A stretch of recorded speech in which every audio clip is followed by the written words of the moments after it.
अभी हम लोग मंगलाचरण ओम अज्ञानतिमिरान्धस्य ज्ञानाञ्जन शलाकया चक्षुरुन्मीलितं येन तस्मै श्री गुरुवे नमः।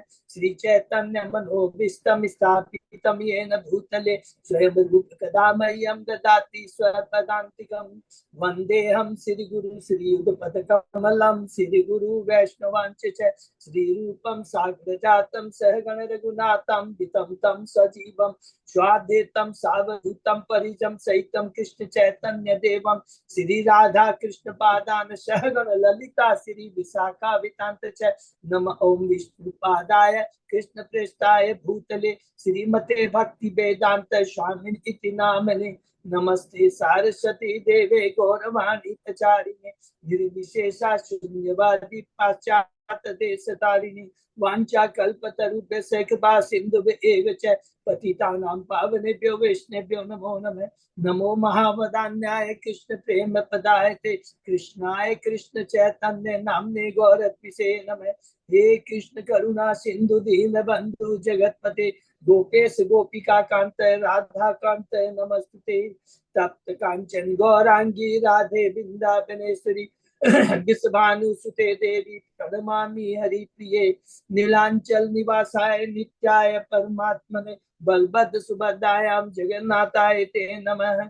जय श्री कृष्ण चैतन्य प्रभु नित्यानंद श्री अद्वैत गदाधर श्रीवासादि गौर भक्तवृंद मुखम करोति वाचालम पंगुलंगे गिम यत्कृपातमहं वंदे श्री गुरु मदीनतारिणं परमानंद माधवम श्री चैतन्य ईश्वरं। हरे कृष्ण कृष्ण कृष्ण हरे हरे हरे राम राम राम हरे हरे। श्री मंगलाचरण की जय। शिला प्रभुपाद की जय। हरे कृष्णा। आज के इस चरितामित चर्चा में सभी भक्तों का हार्दिक स्वागत है। सभी भक्तों के चरणों में मेरा सादर दंडवत प्रणाम है। राधा माधव राधा गोविंद परम वैष्णव परम भागवत की असीम कृपा से हम सब भक्त लोग मिलकर श्री चैतन्य चरितामृत के ऊपर चर्चा कर पा रहे हैं कई दिनों से। अभी हम लोग आदि लीला के 10वें अध्याय में है। शीर्षक चेतन महाप्रभु के स्कंद शाखाएं तथा उप शाखाएं। बहुत इंपॉर्टेंट है। बहुत ही डिटेल विस्तृत रूप में कृष्णराज कविराज गोस्वामी ने इन चैतन्य स्कंद शाखा उप शाखाएं नित्यानंद शाखाएं उप शाखाएं और अद्वैताचार्य और गदाधर पंडित इन चार लोगों की स्कंद शाखाएं उस शाखा बारों में वर्णन किया है। उसके पहले हम लोगों ने जो 9 अध्याय कंप्लीट किए हैं थोड़ा सा उसको रिपीट कर लेते हैं। बहुत इंपॉर्टेंट है। प्रथम 7 अध्याय क्या है इसको याद रखना है। ये 14 जो मंगलाचरण के श्लोक है इसके बारे में 7 अध्याय में पूरा वर्णन है। प्रथम 4 अध्याय कौन से हैं? चैतन्य तत्व के बारे में जिसमें 6 श्लोक कंप्लीट होते हैं। उसके बाद में 5 श्लोक वो नित्यानंद तत्व के बारे में है जो कि इसके अंदर में एक ही अध्याय लेकिन श्लोक कितने हैं? इसके अंदर में 5 श्लोक। तो 6 5 11 पांचवा अध्याय। 6वां अध्याय है वो है अद्वैताचार्य तत्व के बारे में 2 श्लोक 12वां और 13वां। और लास्ट 7वां अध्याय है जो कि मंगलाचरण का 7वां अध्याय है जो मंगलाचरण का 14वां श्लोक कंप्लीट करता है। तो प्रथम जो 4 अध्याय है चैतन्य तत्व के बारे में। प्रथम अध्याय में हमने गुरु को भक्त को ईश्वर को भगवान के अवतार भगवान के अंश प्रकाश और भगवान की अंतरंगा शक्ति के बारे में डिटेल में पढ़ा और पूरा एक एक चीज में हमने पढ़ा कि गुरु कितने प्रकार के होते हैं। शिक्षा गुरु होते हैं, दीक्षा गुरु होते हैं। भक्त के बारे में बताया हम लोगों ने, ईश्वर के बारे में, भगवान के अवतार भगवान की शक्तियों के बारे में। तो बहुत इंपॉर्टेंट हमने पढ़ा पहला अध्याय में। दूसरा अध्याय के अंदर में हम लोगों ने कृष्ण तत्व के बारे में पढ़ा, चैतन्य तत्व के बारे में पढ़ा। क्या है इसमें मूल जो श्लोक है वो याद रखना है। वदंती तत्पदय तत्तम चित्त ज्ञान तत्वयम् जो कि भागवतम से लिया गया है। तो उसके बाद में एते चांस कला पुस्तक कृष्ण भगवान सम ये भी भागवतम से लिया गया है। और उसके बाद में ईश्वर परम कृष्ण सच्चिदानंद विग्रहनादि आदि को भी ये ब्रह्म संहिता से लिया है। किस तरह से इन 3 श्लोकों को बेस बना करके कृष्ण तत्व को स्थापित किया है। तत्व क्या है? ब्रह्म ज्योति भगवान के शरीर से निकली उनकी कांति है वो है ब्रह्म ज्योति। वो क्या है? ब्रह्म, दूसरा है परमात्मा जो हृदय के अंदर में रहते हैं, और तीसरा है भगवान साक्षात भगवान जो गोलोक वृंदावन में निवास करते हैं। बहुत सुंदर तत्व। तीसरा अध्याय में हम लोगों ने पढ़ा चेतन महाप्रभु के अवतार के तीन बाह्य कारण। पहला कि भगवान चेतन महाप्रभु बद्ध जीवों को दिव्य प्रेम प्रदान करना चाहते थे, कलयुग का जो नाम धर्म है इसको स्थापित करना चाहते थे। और तीसरा अद्वैताचार्य ने जो भगवान से प्रार्थना की, जो किसी भक्त अवतार है उन्होंने प्रार्थना की तो भगवान आते हैं। चौथा अध्याय में चैतन्य महाप्रभु के अवतार के तीन गुह्य कारण, तीन गुह्य कारण। पहला, राधा रानी की भक्ति कैसी है। दूसरा, मेरे में ऐसा क्या है जिसके प्रति राधा रानी आकृष्ट होती है। और तीसरा, मेरी भक्ति कर करके राधा रानी को क्या आनंद मिलता है। और इसको बहुत डिटेल में इसके अंदर में हम लोगों ने ये पढ़ते हुए कृष्ण तत्व राधा तत्व का भी बहुत डिटेल में पढ़ा है। पांचवा अध्याय में है, अब आता है नित्यानंद तत्व। नित्यानंद कौन है। भगवान बलराम उनके द्वितीय शरीर है। वे भगवान की सेवा करने के लिए अपने को 5 रूप में प्रकट करते हैं। महाशंकर्षण, कानोदक्षाय विष्णु, गर्भोदक्षाय विष्णु, क्षीरोदक्षाय विष्णु और अनंत शेष। और ये क्षीरो कानोदक्षाय विष्णु को ही महाविष्णु बोलते हैं, जो कि अभी हमने कृष्ण लीला शुरू की है। कैंटो 10 हमने जो शुरू किया है, तो याद रखेंगे यही चीज में स्टार्टिंग में वर्णन आया है कि महाविष्णु कानोदक्षाय विष्णु, जिनसे असंख्य ब्रह्मांड निकलते हैं। तो इसको हम लोग को रिलेट करेंगे तो बहुत अच्छा लगेगा। और इसके बाद में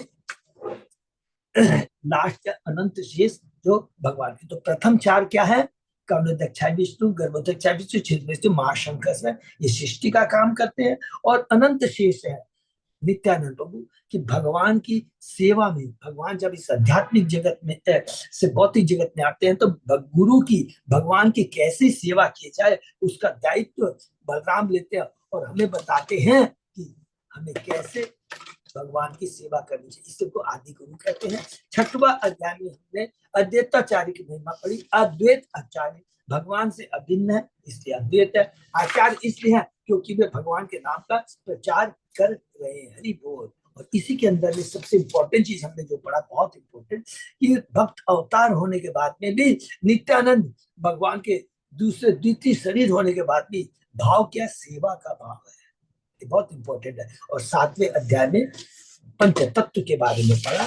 कृष्ण कौन है, चेतन महाप्रभु भक्त है, नित्यानंद भक्त अवतार है, भक्त के विस्तार है, माने स्वरूप, रूप भक्त रूप हो गए चेतन महाप्रभु, भक्त स्वरूप विस्तार हो गए नित्यानंद प्रभु, भक्त अवतार हो गए अद्वैताचार्य श्रीवास हो गए परम भक्त, और भक्त शक्ति हो गई गदाधर पंडित या राधा रानी के जो अवतार है। और इसी के अंदर में बहुत डिटेल में कि हमने पढ़ा कि किस प्रकार चेतन महाप्रभु ने बनारस में प्रकाशानंद सरस्वती जो बहुत कट्टर मायावादी थे उनको भक्त बना दिया और हरि नाम की महिमा को स्थापित किया। ये 7वें अध्याय में खत्म होता है। 14 मंगलाचरण के श्लोक, 7 अध्याय। 8वें अध्याय में कृष्णदास कविराज गोस्वामी सबसे पहले तो ये बोलते हैं कि हमें कोई भी हरि नाम का जप करने के पहले पंच तत्व का स्मरण करना बहुत जरूरी है। और उसके बाद में वो ग्लोरीफाई करते हैं इसको, वृंदावन दास ठाकुर को बहुत ग्लोरीफाई करते हैं और कहते हैं कि उन्होंने मुझे, उन्हीं के जो चैतन्य भागवत से मैं प्रभावित हुआ हूँ, उन्होंने लिखते लिखते भगवान चैतन्य के बारे में, भगवान नित्यानंद के बारे में लिखते लिखते ग्रंथ इतना मोटा हो जाता है कि चैतन्य महाप्रभु के संन्यास के बाद की लीलाओं को वर्णन वो नहीं कर पाते हैं। और उन्हीं से प्रेरणा पा कर करके, हरिदास पंडित से प्रेरणा पा कर करके, राधा मदन मोहन की से प्रेरणा पा कर ये मैं ग्रंथ लिख रहा हूँ। और हम लोग ने बहुत डिटेल में पढ़ा था कि कैसे राधा मदन मोहन के मंदिर में जब वो जाते हैं तो वो गले से, भगवान के गले से माला निकलती है और गोस्वामी ने वो माला को कृष्णदास कविराज गोस्वामी के को पहना देते हैं और चारों तरफ से हरी ध्वनि उठती है और वहीं पर बैठ करके वो चेतन चैतन्य शुरू कर देते हैं। तो ये हुआ चेतन चैतन्य लिखने का कारण। उसके बाद में अब आते हैं 9वां अध्याय के अंदर में भक्ति का कल्प बीज, जिसके अंदर में कविराज गोस्वामी बहुत सुंदर बात कहते हैं कि चेतन महाप्रभु कहते हैं मेरा नाम विश्वम्बर तभी सार्थक होगा जब मैं अखिल ब्रह्मांड को भगवत प्रेम से भर दूंगा। इसलिए चेतन महाप्रभु इस भक्ति के बीज को खुद लेके आते हैं, उसको बोते हैं, उसके माली बनते हैं और उसको सींचते हैं। और इसके बाद में कहते हैं कि देखो अकेला मैं क्या क्या कर सकता हूँ, मुझे मैं ही अकेला माली हूँ, मैं कितने स्थानों में जा सकता हूँ, मैं कितने फल तोड़ और कर सकता हूँ। इसलिए कहते हैं जारो देखो तारे का किस हमारा के गुरु तारे दे भारत भूमि ते जन्म हुई जा सर्व सार्थक करो पर उनका। और बहुत सुंदर बात कहते हैं। और उसके बाद कहते हैं मैं अकेला माली हूँ, यदि मैं इसे वितरित ना करूँ तो मैं अकेले कितने फल खा सकता हूँ। ये बहुत इंपॉर्टेंट बात कहते हैं और इससे एक हमें शिक्षा देते हैं कि हमारा कर्तव्य होता है पहले अपने को आचरण में लाए और फिर प्रचार करें। अब यहाँ पर अध्याय 10 के अंदर में चैतन्य वृक्ष के स्कंद शाखाएं तथा उप शाखाएं हैं। अच्युत दास ने बहुत ही ज्यादा अच्छा इतना मेहनत करके हमको प्रिंट आउट लेकर दिया है, जिसमें eight a glance Chaitanya Mahaprabhu के 3 जगह के भक्त हैं। एक तो है उड़ीसा बंगाल का, दूसरा है प्रॉपरली जगन्नाथपुरी के और तीसरा है बनारस के। तो हमने पढ़ा अभी तक हम लोग अभी बंगाल और उड़ीसा के जो भक्त हैं उनके बारे में ही पढ़ रहे हैं।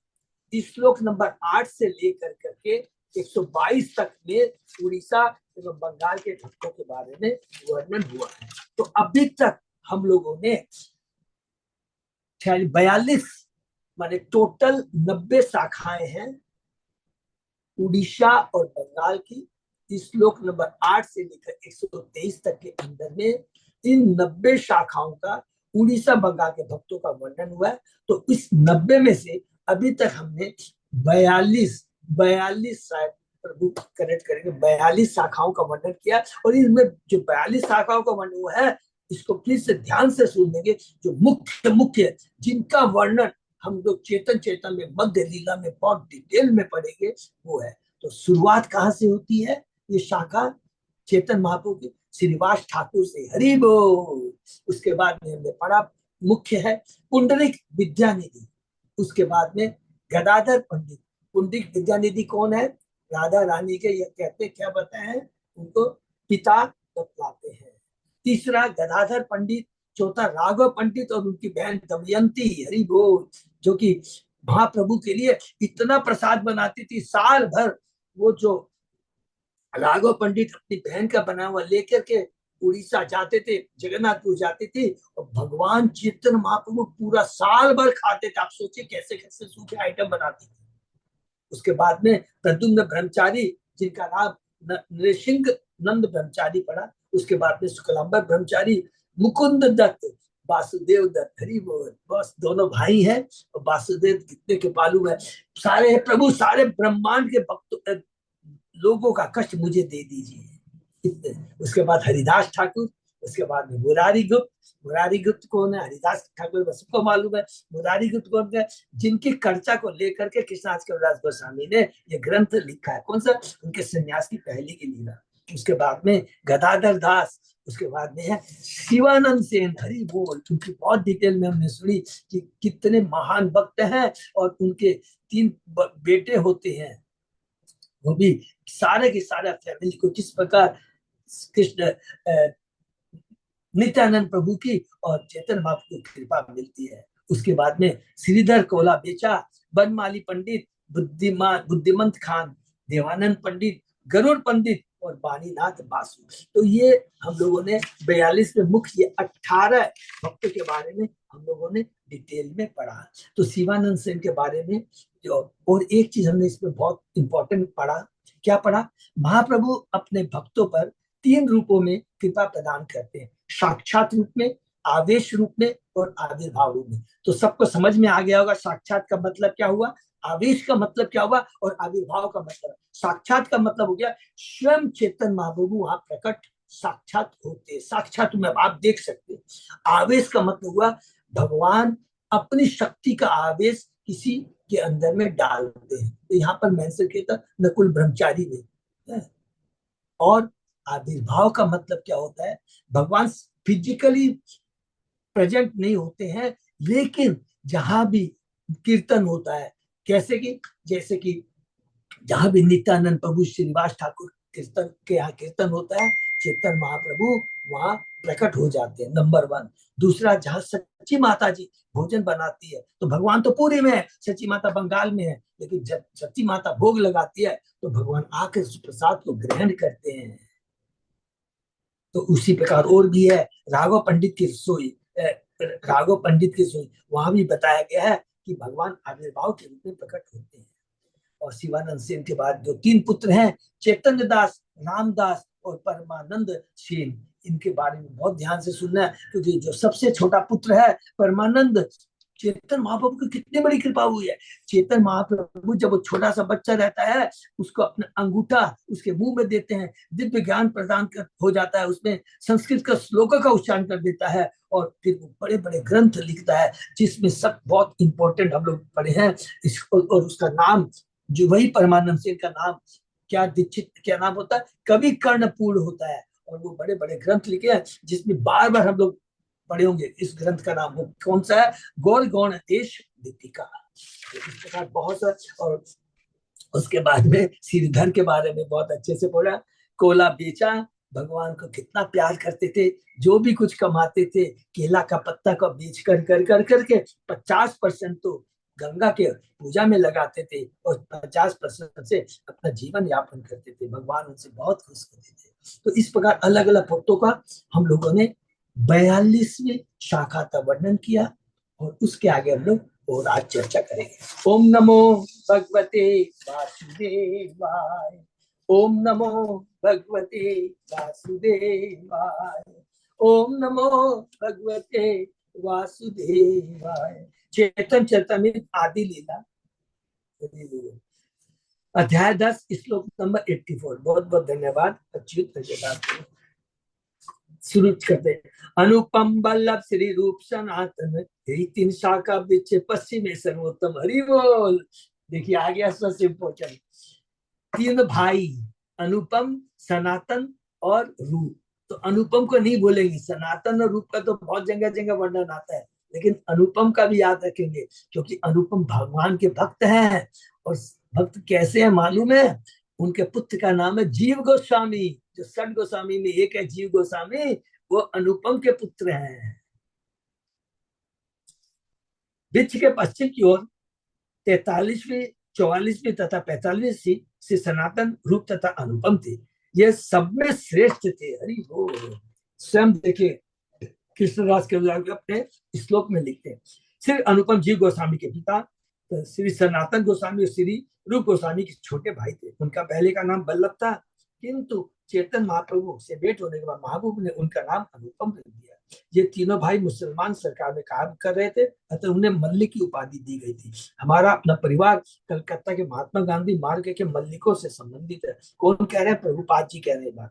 और हम उनके राधा गोविंद मंदिर में प्रायः दर्शन करने जाते थे। तो ये हरिसन रोड में है, Harrison road crossing, Mahatma Gandhi road की रविंद्र सरणी और महात्मा गांधी क्रॉसिंग के रोड पर है, बाटा है, उसके बगल में ये जगह है। मैं एक बार गया था, बहुत अच्छा है, और इसको ट्राई कर रहा है लेने की।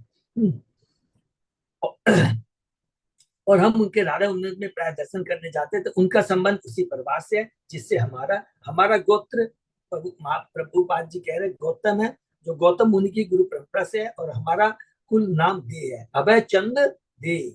लेकिन चूंकि उन्होंने मुस्लिम सरकार ने जमींदारों का पद ग्रहण कर रखा था उन तीनों भाइयों ने, इसलिए वे मल्लिक कहलाए। इसी तरह रूप, सनातन तथा बल्लभ को भी मल्लिक पदवी मिली थी। मल्लिक का अर्थ है स्वामी या मालिक। जिस प्रकार अंग्रेजी सरकार धनी और संबंधित व्यक्तियों को माई लॉर्ड, लॉर्ड की उपाधि देती है, उसी तरह मुसलमानों ने मल्ल की उपाधि उन धनी सम्मानित परिवारों को दी जिनका सरकार से घनिष्ठ संबंध था। यह पदवी न केवल मुसलमानों में पाई जाती है अपितु हिंदू कुलीन वर्ग में भी पाई जाती है। यह पदवी किसी एक परिवार का सीमित नहीं है, ये विभिन्न परिवारों तथा जातियों को प्रदान की जाती है। इसे पाने की योग्यताएं धन तथा मान सम्मान। सनातन गोस्वामी रूप गोस्वामी भरद्वाज गोत्र के थे, प्रभुपाद जी गौतम गोत्र के, और रूप सनातन अनुपम भरद्वाज गोत्र के थे, जिससे ज्ञात होता है कि उनका परिवार भरद्वाज मुनि के वंश अथवा गुरु से परंपरा से संबंधित है। हरि बोल। कृष्ण भाई आंदोलन के सदस्य होने के नाते हम सरस्वती गोस्वामी परिवार अथवा गुरु से परंपरा से संबंधित, अतः हम लोग सारस्वत कहलाते हैं। अतः गुरु को सारस्वत देव कहकर नमस्कार किया जाता है। नमस्ते सरस्वती देवी। हम लोग गौरी वैष्णव के, जिनका उद्देश्य श्री चैतन्य महाप्रभु के संप्रदाय का प्रचार करना, गौरवाणी प्रचारिणे तथा निर्विशेषवादी शून्यवादी को से शास्त्रार्थ करने, निर्विशेष शून्यवादी पाश्चात्य देशताई में। यह सनातन गोस्वामी, रूप गोस्वामी, अनुपम गोस्वामी का भी धर्म था। हरि बोल। सनातन गोस्वामी, रूप गोस्वामी, वल्लभ गोस्वामी का वंश वृक्ष 12वीं शताब्दी शक संवत से प्रारंभ होता है, जब कर्नाटक प्रांत के एक अत्यंत धनवान ऐश्वर्यवान ब्राह्मण परिवार में सर्वज्ञ नामक एक भद्र व्यक्ति उत्पन्न हुए। उनके 2 पुत्र हुए, अनुरुद्ध, रूपेश्वर तथा हरिहर। इन दोनों को राज्य से वंचित कर दिया गया था, जिससे उन्हें उबड़ खाबड़ पहाड़ी क्षेत्रों में रहना पड़ा।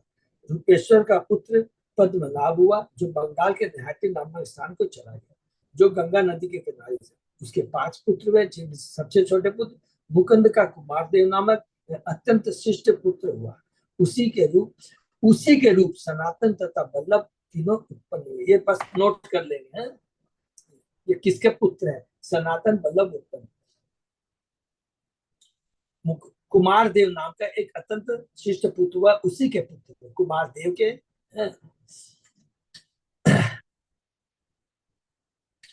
सनातन वल्लभ और रूप उत्पन्न हुए। कुमार देव पूर्वी बंगाल, आज के समय के बांग्लादेश में बाकला चंद्रदीप की शहरत पर फतेहाबाद में रहते थे। आज का प्रेमबाग गांव, जो बांग्लादेश के जैसोर जिले में रामसर के निकट था, कई लोगों द्वारा कुमार देव का घर कहा जाता है। हरि बोल। कितना डिटेल रिपोर्ट प्रभुपाद दे रहे हैं। उनके कई पुत्र, जिनमें से 3 पुत्र वैष्णव थे।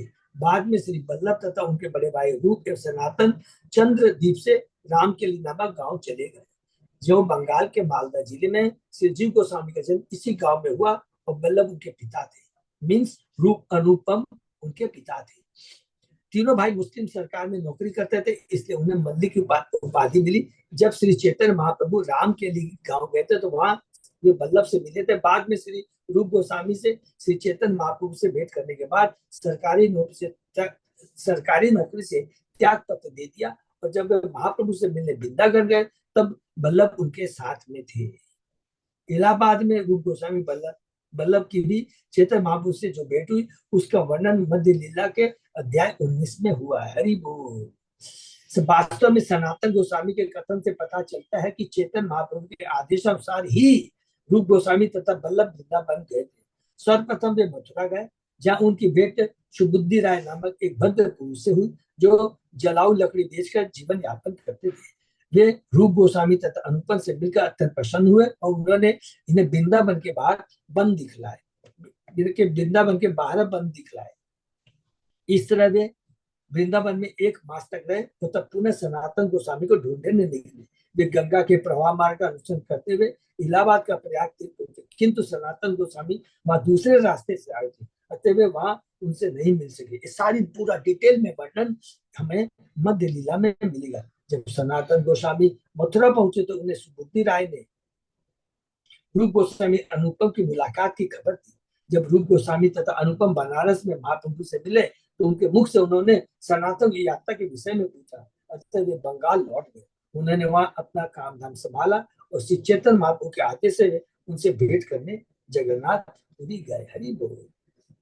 कौन सनातन गोस्वामी? 1436 में सबसे छोटे भाई अनुपम का निधन हो गया, और वे भगवत धाम चले गए। वे दिव्य आकाश में उसी धाम को गए जहाँ श्री रामचंद्र रहते, अयोध्या धाम। हरि बोल। श्री रूप गोस्वामी ने इस घटना की जानकारी महाप्रभु को जगन्नाथपुरी में दी।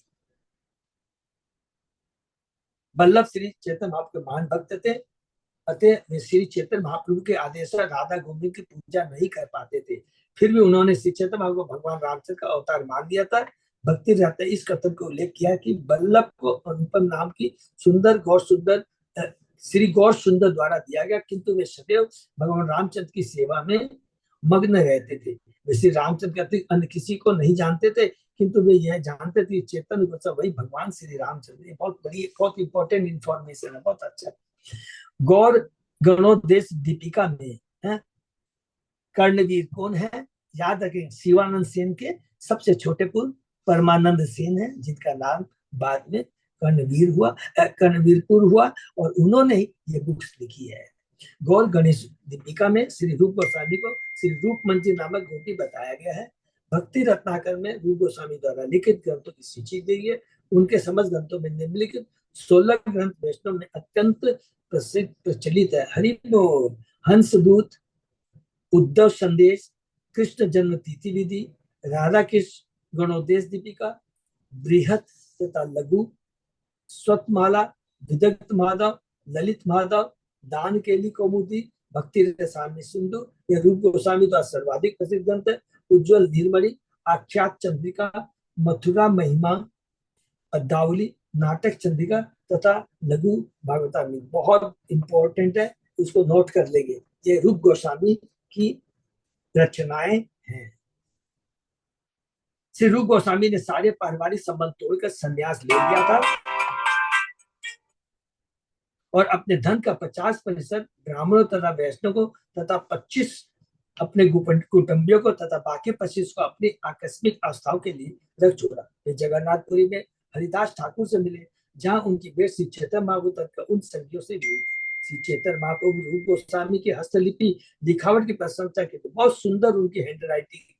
वे महाप्रभु की इच्छा अनुसार पद्य रचना करते थे। उन्होंने उन्हीं के आदेशानुसार ललित माधव तथा विगत नामक 2 पुस्तकें लिखी। भगवान चैतन्य की इच्छा थी कि सनातन गोस्वामी रूप गोस्वामी ये दोनों भाई वैष्णव धर्म के समर्थन में अनेक पुस्तक प्रकाशित करे। जब सनातन श्री चैतन्य महाप्रभु से मिले तो महाप्रभु ने वृंदावन जाने का उपदेश दिया। गौर गणेश दीपिका में श्री सनातन गोस्वामी का वर्णन हुआ है। पूर्व जन्म में ये रति मंजरी या लंग मंजरी नाम से जाने जाते थे। भक्ति रत्नाकर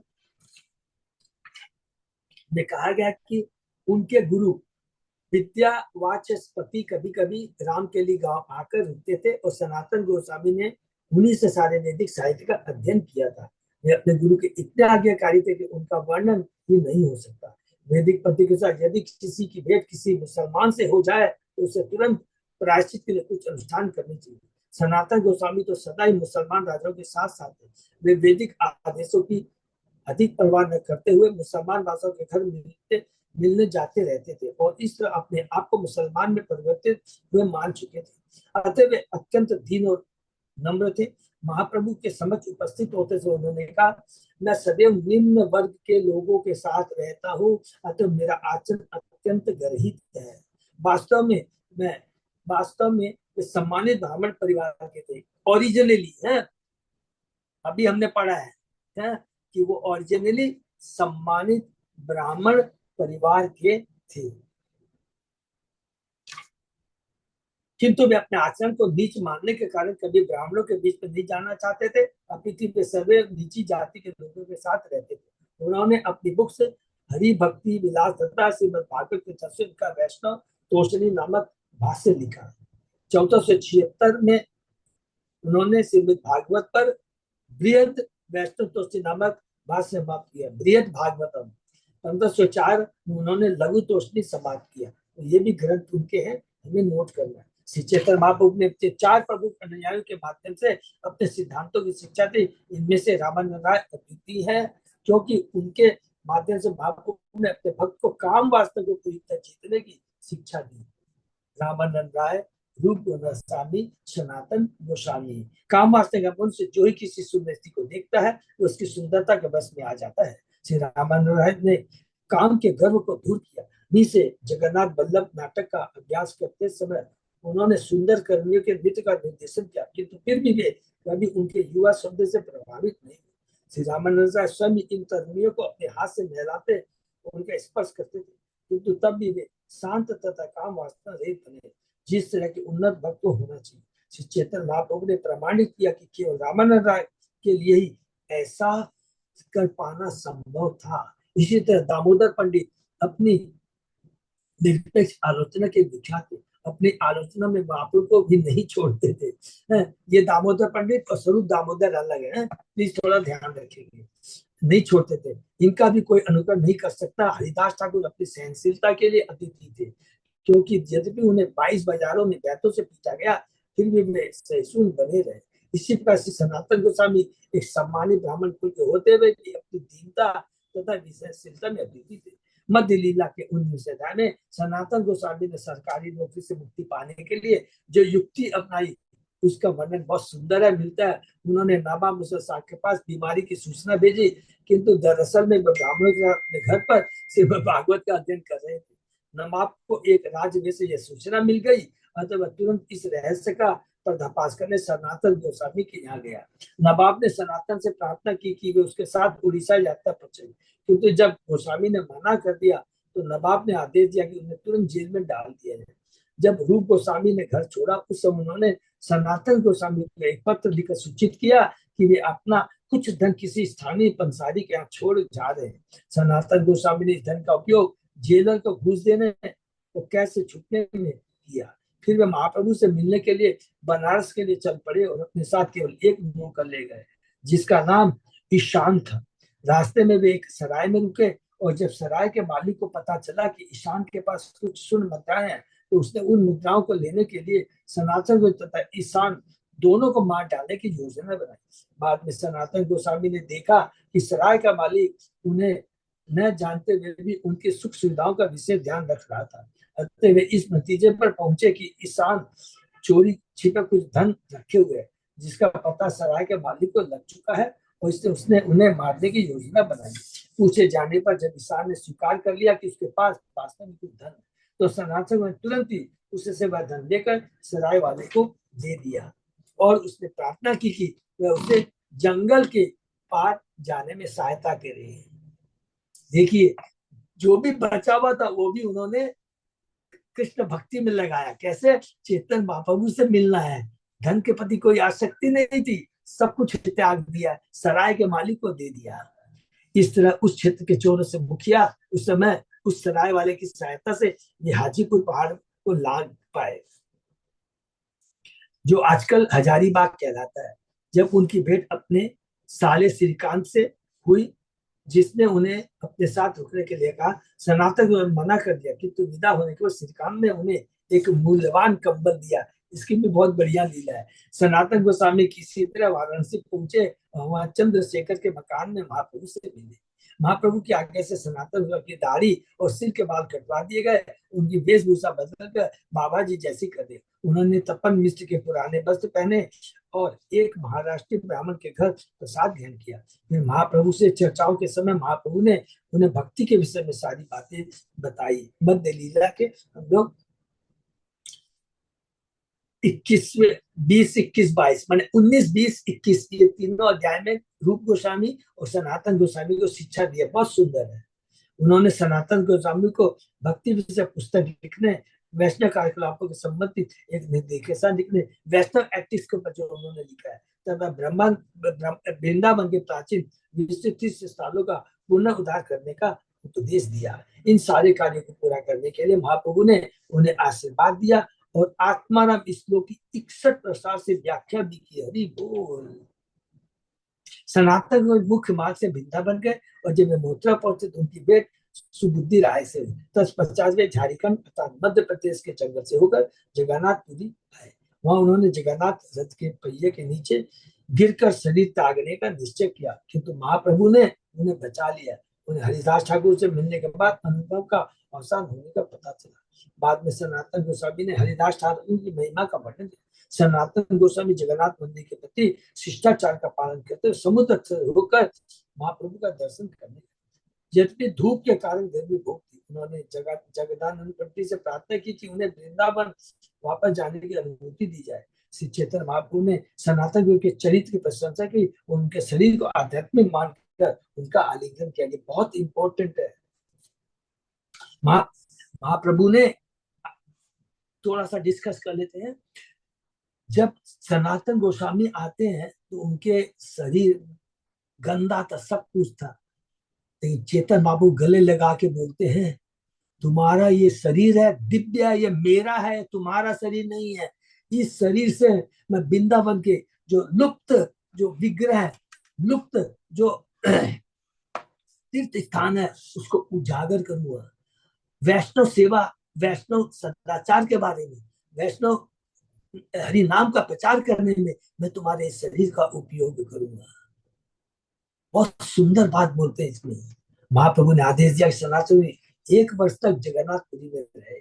उसके बाद जब ये वृंदावन लौटे तो पुनः रूप गोस्वामी से मिले। वो दोनों भाई श्री चेतन आदेश को पूरा करने के लिए वृंदावन में रहे। वह स्थान जहाँ से रूप गोस्वामी और सनातन पहले रहते थे अब तीर्थ स्थल बन गया है। यह गुप्त वृंदावन के नाम से जाना जाता है और अंग्रेज बाजार से लगभग 8 मील दक्षिण में है।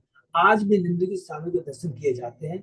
श्री मदन मोहन विग्रह का मंदिर, केली कम्ब ब्रिज जिसके नीचे रात में से चैतन्य महाप्रभु सनातन गोस्वामी से मिले, तथा रूप सागर एक बड़ा तालाब जिसका पुनरुद्धार रूप गोस्वामी द्वारा किया गया। मंदिर की मरम्मत तथा तालाब के पुनर्निर्माण के लिए 1904 में राम के लिए संस्कार समिति की स्थापना की गई थी। सोचिए कितने ज्यादा इंफॉर्मेशन प्रभु पाजी तात्पर्य के माध्यम से यहाँ पर दे रहे हैं। तारा मुद्दे रूप सनातन बोलो शाखा, अनुपम जीव राजेंद्रादि उप शाखा। इन शाखाओं में रूप सनातन प्रमुख थे, अनुपम जीव गोस्वामी तथा राजेंद्र आदि उनकी उप शाखाएं थे। गौर गणोदेशी दीपिका में कहा गया कि श्री जीव गोस्वामी पहले विलास मंजरी गोपी थे। इसको नोट कर सकते हैं सब। श्री जीव गोस्वामी को बचपन से ही श्रीमद् भागवत से बहुत लगाव था। बाद में वे संस्कृत अध्ययन करने के लिए नवद्वीप आए और श्री नित्यानंद प्रभु के चरण चिन्हों का अनुसरण करते हुए उन्होंने पूरे नवद्वीप धाम की परिक्रमा की। नवद्वीप धाम दर्शन कर लेने के बाद मधुसूदन वाचस्पति से संस्कृत पढ़ने बनारस गए और बनारस में अध्ययन समाप्त करने के बाद वे वृंदावन जहाँ उन्होंने अपने चाचाओं रूप गोस्वामी सनातन गोस्वामी की शरण ली। इसका वर्णन भक्ति रत्नाकर में हुआ है। जहां तक हमें पता चला है श्री जीव गोस्वामी ने कम से कम 25 पुस्तकें लिखी तथा संपादित किए। ये सभी अत्यंत प्रसिद्ध है और उनकी सूची इस प्रकार है। हरि बोल। देखिए रूप गोस्वामी, सनातन गोस्वामी, कवि कर्णपुर, सबकी जितनी भी पुस्तक इसके बारे में प्रभुपाद जी ने यहाँ लिखा है। हरि नामामृत व्याकरण, सूत्र मालिका, धातु संग्रह, कृष्णाष्टक दीपिका, गोपाल विद्यापली, नरसामित्र शेष, श्री माधव महोत्सव, श्री संकल्प कल्पबीज, भावार्थ सूचक चंपू, गोपाल तापनी टीका, ब्रह्म संहिता की टीका, भक्ति साधन की टीका, उज्जवल नीलमणि की टीका, योग सार की टीका, अग्नि पुराण में वर्णित गायत्री मंत्र की टीका, पद्म पुराण से लिया गया भगवान के चरणों का वर्णन, श्रीमती राधा रानी के चरणों का वर्णन, गोपाल चंपू बहुत इंपॉर्टेंट है 2 भागों में तथा 7 संदर्भ क्रम, तत्व, भगवत, परमात्मा, कृष्ण भक्ति तथा प्रीति संदर्भ। वृंदावन में श्री रूप गोस्वामी तथा सनातन के तिरोधान के बाद श्री जीव गोस्वामी बंगाल, उड़ीसा तथा शेष जगत के सभी वैष्णव के आचार्य बने और यही भक्ति के मामलों में उनका मार्गदर्शन करते हुए उन्होंने वृंदावन में राधा दामोदर मंदिर की स्थापना की। हमें सेवानिवृत्ति के पश्चात यही 1962 से 1965 तक रहने का अवसर मिला है। महाप्रभु कहा जाते थे, इसी राधा दामोदर मंदिर में रहते थे। हम लोग गए थे ना, वहीं पर उनकी कुटिया भी है। तब हमने संयुक्त राज्य अमेरिका आने का निश्चय किया। जब श्री कृष्णदास गोस्वामी ने अपना प्रसिद्ध ग्रंथ चेतन चरितमृत लिखा तब श्री जीव गोस्वामी जीवित थे। बाद में जीव गोस्वामी ने श्रीनिवास आचार्य, नरोत्तम दास ठाकुर तथा दुखी कृष्णदास को बंगाल में कृष्ण भक्ति प्रचार करने के लिए प्रोत्साहित किया। हरि बोल। जीव गोस्वामी को बताया गया कि वृंदावन से कितने हस्तलिखित एकत्र करके प्रचार का हेतु बंगाल भेजे गए। उन्हें बंगाल में विष्णुपुर के निकट लूट लिया गया, किंतु बाद में यह सूचना आई कि वे फिर से प्राप्त कर लिए गए। कौन से ये ग्रंथ? श्री जीव गोस्वामी ने श्रीनिवास आचार्य के शिष्य रामचंद्र सिद्ध उनके छोटे भाई गोविंद को कविराज की उपाधि प्रदान की। जब जीव गोस्वामी जीवित थे तब श्री नित्यानंद प्रभु की हिरदानी से श्रीमती जानवी देवी कुछ भक्तों के साथ वृंदावन गई। श्री जीव गोस्वामी बंगाल के गौड़ी वैष्णव के प्रति अत्यधिक कृपालु थे। जो कोई भी वृंदावन जाता उसे वे आवास तथा प्रसाद प्रसाद प्रदान करते। उनके शिष्य कृष्णदास अधिकारी ने अपनी डायरी में गोस्वामियों की सारी पुस्तकों की सूची बनाई थी। सहजिया लोग श्री जीव गोस्वामी पर 3 आरोप लगाते हैं जो भक्ति के अनुकूल नहीं है। पहला आरोप उस भौतिकतावादी ने लगाया जो अपने आप को संस्कृत का पंडित मानता था और अपनी ख्याति पर गर्व करता था।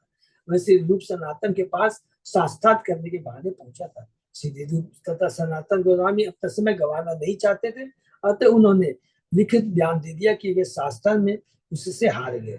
यह प्रमाण पत्र लेकर वह पंडित जीव गोस्वामी के पास इसी तरह पराजय पत्र लेने के लिए पहुंचा, किंतु वे इस तरह का प्रमाण पत्र देने के लिए राजी नहीं हुए। उल्टे उन्होंने शास्त्रार्थ किया और उसे पराजित कर दिया। हरि वो जीव गोस्वामी ने। यद्यपि श्री जीव गोस्वामी की दृष्टि से यह ठीक ही था कि वे एक बेईमान पंडित द्वारा श्री रूप गोस्वामी सनातन की पराजय का विज्ञापन किए जाने को रोकना चाहते थे, किंतु सहजिया वर्ग वाले अपनी अशिक्षा के कारण इस घटना का उल्लेख यह कहकर करते हैं कि श्री जीव गोस्वामी अपने दीनता के सिद्धांत से विचलित हुए, किंतु वे यह नहीं जानते थे कि दैन्य भाव उचित होता है जब किसी के निजी सम्मान को धक्का लगता हो, किंतु जब भगवान विष्णु या आचार्य की निंदा की जाए तो मनुष्य को दीन न बने रहकर विरोध करना चाहिए। इसको अंडरलाइन कर लेंगे। अपने हम लोगों का अगर कोई अपमान करे हमें सहन कर लेना है, लेकिन विष्णु आचार्य की निंदा की जाए तो मनुष्य को दीन न बन के विरोध करना चाहिए। उसे चेतन बाबू द्वारा प्रस्तुत सिद्धांत का पालन करना चाहिए। महाप्रभु अपने शिक्षा अष्टकम में कहते हैं, चिरादपि सुनी चेन करोड़पि सही सुना अमान न मान देने कीर्तनी सदा। मनुष्य को अपने आप को मार्ग में पड़े तिनक से भी तुच्छ मानकर शांत भाव से भगवान के पवित्र नाम का कीर्तन करना चाहिए। उसे बीच से भी अधिक सहिष्णु होना चाहिए। उसे झूठी प्रतिष्ठा के समस्त भाव से रहित होना चाहिए और दूसरों को सभी प्रकार का सम्मान देने के लिए तत्पर रहना चाहिए। ऐसी मन स्थिति में मनुष्य भगवान के पवित्र का कीर्तन निरंतर कर सकता है। इतने पर भी जब महाप्रभु ने सुना कि जगाई ने नित्यानंद प्रभु को चोट पहुंचाई है तो वे तुरंत उस स्थान पर अग्नि की तरह क्रुद्ध होकर गए और उन्होंने उसे मार डालना चाहा, क्योंकि वैष्णव के चरणों में अपराध था। ये शिक्षा देना चाहते थे चेतन बाबा को, तुम वैष्णव के चरणों में अगर अपराध करोगे तो मैं नहीं छोड़ूंगा। इससे महाप्रभु ने अपने ही आचरण से दृष्टांत प्रस्तुत करके अपने श्लोक की व्याख्या की है। मनुष्य को चाहिए कि अपने अपमान को तो सहे, किंतु जब गुरुजनों की यथा अन्य वैष्णव की निंदा की जाए उस समय दीन या विनीत ही बने रहना उचित है। उसे ऐसी निंदा का प्रतिकार करने के लिए उचित कदम उठाने चाहिए। यह गुरु तथा वैष्णव के सेवक का कर्तव्य है। जो गुरु तथा वैष्णव के नित्य दासत्व को सिद्धांत को समझता है वह श्री रूप जीव गोस्वामी द्वारा अपने गुरुओं शील रूप सनातन गोस्वामी तथा पंडित की विजय के संबंध में किए गए कार्य को सराहेगा। हरि बोल। तो अभी पूरा जीव गोस्वामी के बारे में बता रहे हैं। श्री जीव गोस्वामी को बदनाम करने के लिए जो दूसरी कथा गढ़ी गई वह यह कि जब श्री कृष्णदास कविराज गोस्वामी ने चेतन चरित्र लिखकर श्री जीव गोस्वामी को हस्तलिखित रूप में दिखलाया तो उन्होंने यह सोचकर उसे मुंह में फेंक दिया कि इससे उनके पांडित्य को धक्का लगेगा। इससे श्री कृष्णदास कविराज स्वामी ने तो गहरा धक्का लगा तो उनकी तुरंत मृत्यु हो गई। सौभाग्यवश मुकुंद नामक एक व्यक्ति के पास श्री चेतन चंद्र की एक हस्तलिखित प्रति पड़ी थी जिसे उसे बाद में प्रकाशित किया जा सका। यह कहानी भी गुरु तथा वैष्णव की निंदा का एक अन्य जघन्य उदाहरण है। ऐसी कहानी को कभी कभी प्रामाणिक नहीं मानना चाहिए। एक अन्य आरोप यह है कि श्री जीव गोस्वामी वज्र धाम के पारकीय रस के सिद्धांतों से सहमत नहीं थे, अतः उन्होंने स्वकीय रस का समर्थन किया जिसमें राधा कृष्ण को शाश्वत विवाहित दिखाया जाता है। वास्तव में जब जीव गोस्वामी जीवित थे तब उनके कुछ अनुयायियों को गोपियों का परिकर रस पदन नहीं आया। इसलिए उनके आध्यात्मिक लाभ के लिए श्री जी गोस्वामी ने स्वकीय रस का समर्थन किया, क्योंकि वे जानते थे कि अन्यथा सहजिया लोग परी के रस का दुरुपयोग कर सकते हैं, जैसा कि इस समय वे कर रहे हैं। दुर्भाग्यवश वृंदावन नवद्वीप में सहजियों के बीच यह फैशन बन चुका है कि पर की रस में तथाकथित भक्ति संपन्न करने के लिए वह अवाज संभोग संगति की तलाश करते हैं। दूरदृष्टि दूरदृष्टि के कारण श्री जी गोस्वामी ने स्वकीय रस का समर्थन किया। बाद में सारे वैष्णव आचार्य ने उनको मान्यता दे दी। श्री जी गोस्वामी दिव्य परिकर रस के विरुद्ध कभी भी नहीं थे, न ही किसी अन्य वैष्णव ने असहमति व्यक्त की थी। श्री जीव गोस्वामी ने अपने पूर्ववर्ती गुरुओं और वैष्णव श्री रूप और सनातन गोस्वामी दृढ़ अनुसरण किया और श्री कृष्णदास कविदास गोस्वामी ने उन्हें अपने शिक्षा गुरु के रूप में स्वीकार किया। तो जीव गोस्वामी का तो परिकर शक्ति रस सबको तो मालूम है, बहुत सिंपल है कि शक्ति रस माने जो दाम्पत्य जीवन में रह के करते हैं, और परिकर रस में बिना मैरिड लाइफ के है। तो ये चीजें तो ये कृष्ण की तो लीला दिव्य है। तो उसको हम लोग अभी 10वें घंटे में यही चीज को प्रभुपाद जी भी बहुत डिटेल में समझाएंगे। मालिक इच्छा ऐसा का बहुत बाड़ी लो, बाड़िया पश्चिम देश सब अच्छा दिलो। महान मालिक इच्छा से श्री रूप गोस्वामी तथा सनातन में शाखाएं कई गुना बढ़कर समूचे पश्चिमी देशों में फैल गई और उन्होंने सारे प्रदेश को आच्छादित कर दिया। आज सिंधु नदी तीर आर हिमालय, वृंदावन मथुरा आदि जो तो तीर्थ है। ये दो शाखाएं सिंधु नदी तथा हिमालय पर्वत की घाटियों की सीमाओं तक बढ़कर सारे भारत में फैल गई। हरि बोल, जिसमें वृंदावन मथुरा हरिद्वार जैसे सारे तीर्थ स्थल सम्मिलित है। द्वि शाखा प्रेम फल शकुल भाषिलो, प्रेम फल स्वाद लोक उन्नमत होइलो। इन दोनों शाखाओं में से जो भगवत के फल लगे वो बड़ी संख्या में वितरित किए गए। इन फलों को चखकर हर व्यक्ति उनके लिए उन्मत्त हो उठा। पश्चिमे लोक सब मूल अनाचर तहा प्रचारी दोहे भक्ति सदाचार। भारत की पश्चिमी भाग के लोग न तो बुद्धिमान थे न शिष्ट, किंतु श्री रूप गोस्वामी तथा सनातन गोस्वामी के प्रभाव से वे भक्ति तथा सदाचार में प्रशिक्षित हो सके। ऐसा नहीं है कि पश्चिम भारत के ही लोग मुसलमानों की संगति से कलुषित थे, अपितु यह सत्य है कि जो हम पश्चिम की ओर बढ़ते हैं तो लोग वैदिक संस्कृति से पतित मिलते हैं। ये बहुत इंपॉर्टेंट पॉइंट है। इसीलिए देखिए हम लोग जैसे जैसे पश्चिम में जाते हैं, इसलिए बोला जाता है बॉम्बे वगैरह में जाते हैं तो वहां पर लोग वैदिक से पतित होते हैं, और जितना ईस्ट में आएंगे जहाँ सूर्य सबसे प्रथम उगता है तो वहां के लोग क्या है भक्ति से ज्यादा जुड़े होते हैं, वैदिक संस्कृति को ज्यादा वो फॉलो करते हैं।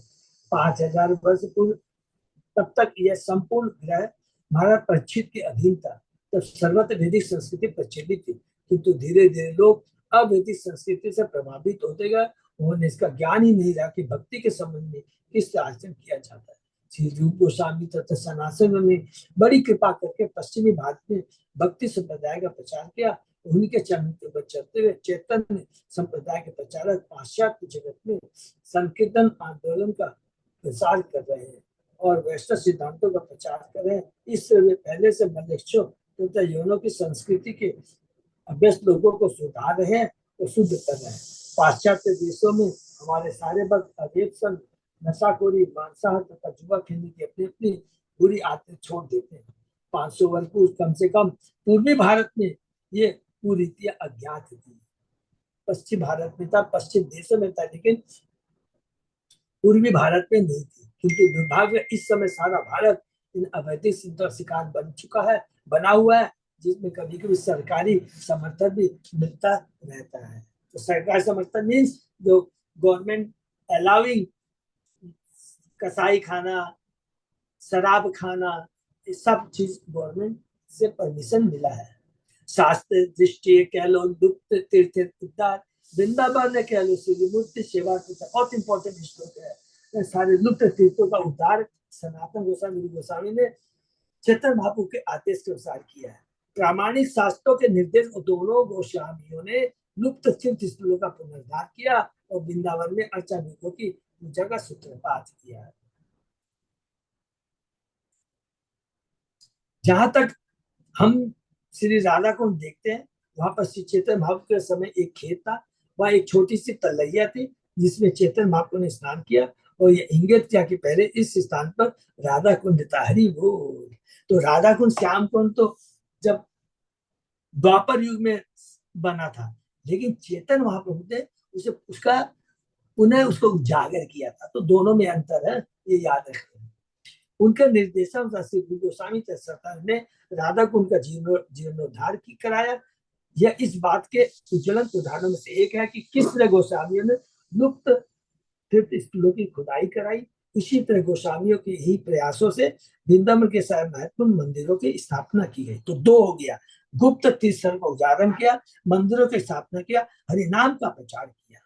पहले वृंदावन में 7 महत्वपूर्ण गौड़ी वैष्णव मंदिर थे, जिनके नाम है मदन मोहन मंदिर, गोविंद मंदिर, गोपीनाथ मंदिर, श्री राधा रमन मंदिर, राधा श्याम मंदिर तथा राधा दामोदर मंदिर तथा गोकुला मंदिर। ये बहुत इंपॉर्टेंट, नोट कर लेंगे। तो प्रभुपाद के तात्पर्य के माध्यम से कितनी सुंदर सुंदर डिटेल बातें हमें यहाँ सुनने को मिल रही है। महाप्रभु प्रिय भृत्य रघुनाथ दास हरि सर्वत्यज के लो प्रभु पद तोलियास 46 सागर रघुनाथ दास गोस्वामी थे। बहुत इंपॉर्टेंट है। ये श्री चैतन्य महाप्रभु के अत्यंत सेवक थे। उन्होंने महाप्रभु के पूर्ण शरणागत होने और उनके आश्रम में निवास करने के लिए अपनी सारी भौतिक संपत्ति का परित्याग कर दिया था। सब कुछ उन्होंने त्याग दिया था। वो गोवर्धन मजूमदार 2 भाई थे, मजूमदार परिवार के थे। उसका बहुत डिटेल में मध्य लीला अंत लीला में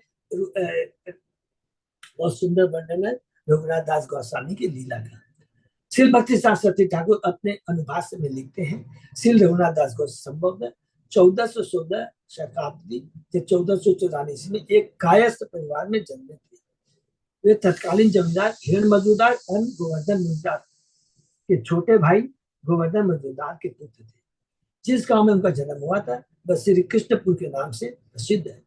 कलकत्ता तथा वर्धमान के बीच रेलवे लाइन पर त्रिशाबदा स्टेशन है, जो आजकल आदि सप्तग्राम के नाम से प्रसिद्ध है, और जहां से लगभग 1.5 मील की दूरी पर श्री कृष्णपुर गांव है।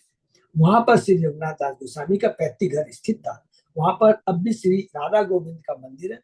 मंदिर के सामने विशाल प्रांगण है, किंतु कोई बड़ा सभा भवन नहीं है जहां भक्तगण एकत्र हुए। किंतु हाल ही में श्री हरिचरण घोष नामक कलकत्ता के एक संभ्रांत धनाढ्य जो शिमला क्वार्टर में रहते थे, उसने इस मंदिर की मरम्मत करा दी है। मंदिर का पूरा प्रांगण 4 दीवारी से घिरा है। मंदिर के बगल में एक छोटे से कमरे में एक चबूतरा है, जिसमें रघुनाथ दास गोस्वामी अर्चन की पूजा किया करते हैं। मंदिर के निकट लुप्त प्राय सरस्वती नदी है। श्री रघुनाथ दास गोस्वामी के सारे पूर्वज वैष्णव थे और बहुत धनी थे। घर पर उनके गुरु यदुनंदन आचार्य थे। यद्यपि रघुनाथ दास गृहस्थ थे, किंतु उनमें अपनी जायदाद तथा पत्नी के प्रति तनिक भी लगाव न था। उनमें गृहता की इस प्रवृत्ति को देखकर उनके पिता चाचा ने विशेष अंगरक्षक नियुक्त रख रखे थे, जो उन पर निगरानी रख सके। तो भी वे भाग निकले और श्री चैतन्य बाबू से भेंट करने जगन्नाथपुरी जा पहुंचे। यह घटना 1439 या 1517 की है। रघुनाथ दास गोस्वामी ने 3 पुस्तकें लिखी, शतमाला, दान चरित तथा मुक्त चरित। ये दीर्घ काल तक जीवित रहे। वे अधिकांश समय राधा कुंड में रहे। आज भी राधा कुंड के पास वह स्थान है जहाँ वे भक्ति करते थे। उन्होंने भोजन करना लगभग पूरी तरह छोड़ रखा था, इसलिए अत्यंत दुर्बल हो गए थे। उनकी एकमात्र चिंता भगवान के पवित्र नाम के जप करने की थी। धीरे धीरे उन्होंने सोना कम कर दिया और अंत में वे लगभग सोते ही नहीं थे। कहा जाता कि उनकी आंखें सदैव अश्रुपूरित रहती थी। जब श्रीनिवास आचार्य उनसे मिलने गए तो उन्होंने उनका आलिंगन करके आशीर्वाद दिया। श्रीनिवास आचार्य ने आशीर्वाद मांगा कि वे बंगाल में प्रचार कर सके, जिसे श्री रघुनाथ दास गोस्वामी ने स्वीकार कर लिया। गौर गणोदेश दीपिका में कहा गया है कि पहले श्री रघुनाथ दास गोस्वामी रसमंजरी नामक गोपी थे। हरि बोल। कभी कभी यह कहा जाता कि वे रति मंजरी थे। प्रभु समर्पिल तारे स्वरूपे रहते, प्रभु गुप्त सेवा कैलो स्वरूपे साथे। तो ये थोड़ा सा रूप गोस्वामी के बारे में थोड़ा मन में आ गया। बहुत इतना इन्हीं से ये जो पानी हाटी ये चीड़ा वो है ना, दही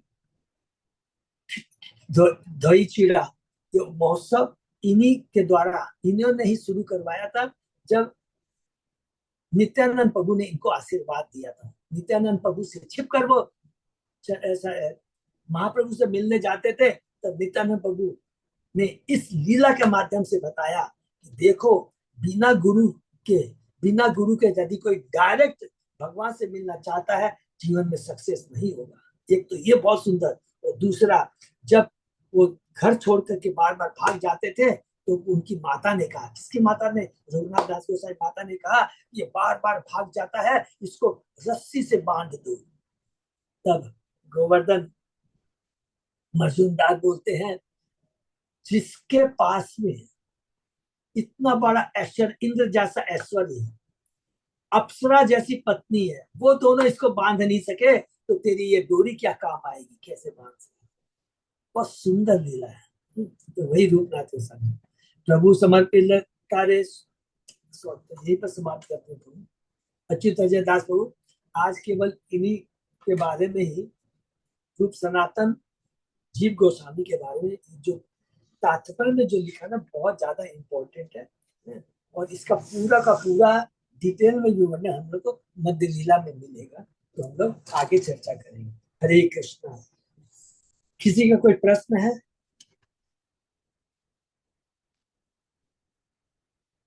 तो पूरा इंफॉर्मेटिव है, लेकिन क्या लिखा है याद करेंगे, इस चीज को थोड़ा नोट भी कर लेंगे। यदि अगर हम भगवान के भक्तों का वर्णन सुनते हैं, उनके बारे में डिटेल में सुनते हैं, वो बहुत बड़ा आध्यात्मिक होता है, और वो क्या है, हमें भगवान के धाम जाने में मदद करता है। इसलिए भगवान और भगवान के भक्तों के रूप लीलाओं के बारे में, उनके आचरण के बारे में, उनकी जो भी उन्होंने जो पुस्तक लिखी है उसके बारे में चर्चा करने से हमारा आध्यात्मिक उन्नति होती है। तो आज हम लोगों ने रूप गोस्वामी, सनातन गोस्वामी, जीव गोस्वामी और रघुनाथ दास गोस्वामी, इन चार के बारे में प्रभुपाद जी की कृपा से हम लोगों ने संक्षेप में पढ़ा, संक्षेप में है, लेकिन सारा उस संक्षेप के अंदर प्रभुपाद जी ने सब कुछ कवर कर दिया है। तो हम लोगों को यही पूरा डिटेल में आगे मध्य लीला में सुनने को मिलेगा। हरे कृष्ण। हरे कृष्ण प्रभु। अच्युत दास प्रभु। हाँ प्रभु जी। और कुछ अनाउंसमेंट है प्रभु?